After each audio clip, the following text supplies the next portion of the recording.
I got to ask you about the moon. Um, so there's a piece of the moon on this table that Yes. you've given me, Yes. that we didn't have to pick up, that arrived here. That's right. So how did a piece of the moon arrive here on Earth? So this chunk of the moon, if it were delivered by the Apollo and NASA missions, you and I would be guilty of a felony right now because it's illegal to own pieces of the moon collected by the Apollo astronauts. So don't even joke about that when you go over to Houston. This piece of moon rock was delivered via the old-fashioned way by gravity. So this was a chunk of the moon, which is blasted off because the moon gets bombarded by asteroids and meteoroids. Some of them eject material from the surface of the moon into space. And it will then orbit the common moon-Earth system. And it will then eventually enter our atmosphere.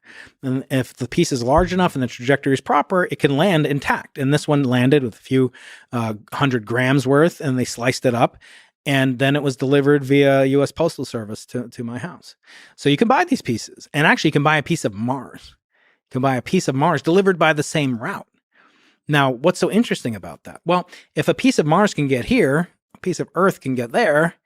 If some piece of Earth has some life forms on it, it could get there.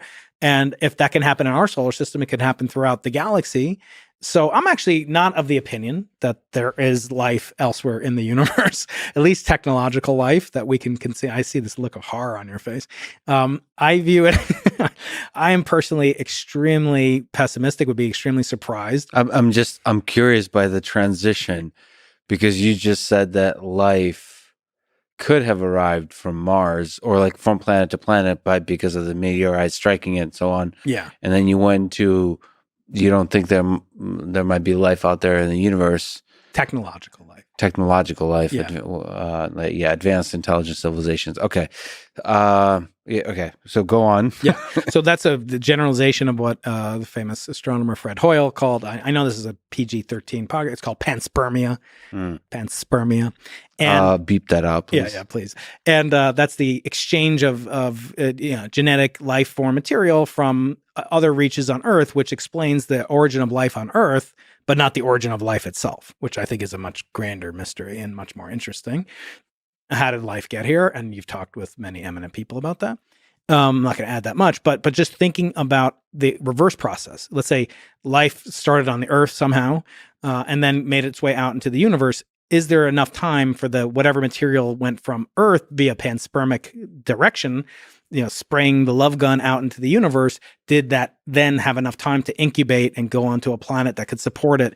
Certainly not within our solar system, which traveling at the meteorite speeds would require, hundreds of millions of years.